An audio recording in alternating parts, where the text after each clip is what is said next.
மக்களவை தொகுதி மறுவரையறை விவகாரத்தில் தமிழ்நாடு சட்டமன்றத்தில் தீர்மானம் நிறைவேற்றிய சில நாட்களிலேயே முதல்வர் விஜய் தனது கடுமையான நிலைப்பாட்டை தளர்த்தியிருப்பதாக எழுந்துள்ள விமர்சனம் தமிழக அரசியலில் பெரும் புயலை கிளப்பியுள்ளது. உள்துறை அமைச்சர் அமித்ஷாவுடனான சந்திப்பை தொடர்ந்து இந்த மாற்றம் நிகழ்ந்துள்ளதாக கூறி திமுக மற்றும் அதிமுக உள்ளிட்ட எதிர்க்கட்சிகள் விஜய் மீது கடுமையான விமர்சனங்களை முன்வைத்து வருகின்றன.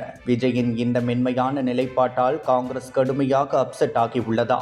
மகாபலிபுரத்தில் அமித்ஷா தலைமையில் நடைபெற்ற 31வது தென்மண்டல கவுன்சில் கூட்டத்தில் பங்கேற்ற முதலமைச்சர் விஜய் 543 இடங்கள் என்ற வரம்பை வலியுறுத்துவதற்கு பதிலாக எந்த ஒரு மாநிலத்தின் நாடாளுமன்ற பிரதிநிதித்துவ சதவிகிதமும் குறையாமல் இருப்பதை உறுதி செய்யும் வகையில் மத்திய அரசு தெளிவான சட்டப்பூர்வ உத்தரவாதத்தை வழங்க வேண்டும் என்று கேட்டுக்கொண்டார்.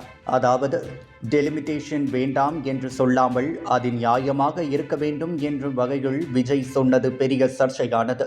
மொத்த இடங்களை 543ஆக அப்படியே மாற்றாமல் வைத்து இருப்பதற்கும் டெலிமிட்டேஷன் செய்துவிட்டு அதில் மாநிலத்தின் பிரதிநிதித்துவ சதவிகிதத்தை மாற்றாமல் வைத்திருப்பதற்கும் இடையே பெரிய வித்தியாசம் உள்ளது.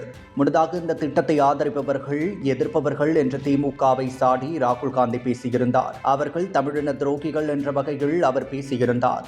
தற்பொழுது ராகுல் காந்தி விஜயின் நிலைப்பாடு காரணமாக அப்செட் ஆகியுள்ளதாக கூறப்படுகிறது. விஜய் கூடவே இருந்து கொண்டு அமித்ஷாவை பார்த்ததும் மாற்றிவிட்டார் என்று காங்கிரஸ் கட்சி கோபத்தில் இருக்கிறதாம். ராகுல் காந்தியும் ஏக கடுப்பில் இருக்கிறாராம். மகளிர் இட ஒதுக்கீட்டை அமல்படுத்துவதோடு தொகுதி மறுவரையையும் இணைத்து மத்திய அரசு முன்னெடுத்து வருகிறது. 2011 மக்கள் தொகை கணக்கெடுப்பின்படி மறுவரையறை செய்யப்பட்டால் வட மாநிலங்களின் மக்களவை இடங்கள் கணிசமாக உயரும். அதேவேளையில் குடும்ப கட்டுப்பாட்டை திறம்பட செயல்படுத்திய தென் மாநிலங்களின் பிரதிநிதித்துவம் மற்றும் நிதி பகிர்வு குறையும் என்ற அச்சம் நிலவுகிறது. இப்படிப்பட்ட நிலையில் விஜயின் இந்த நிலைப்பாடு மாற்றம் பல விவாதங்களை ஏற்படுத்தியுள்ளது.